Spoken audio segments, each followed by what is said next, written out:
الدنيا والآخرة. اللهم إني أمسيت منك في نعمة وعافية وستر، فأتم علي نعمتك وعافيتك وسترك في الدنيا والآخرة.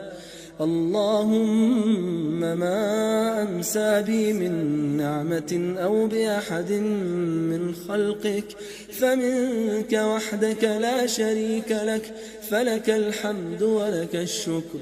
اللهم ما أمسى بي من نعمة أو بأحد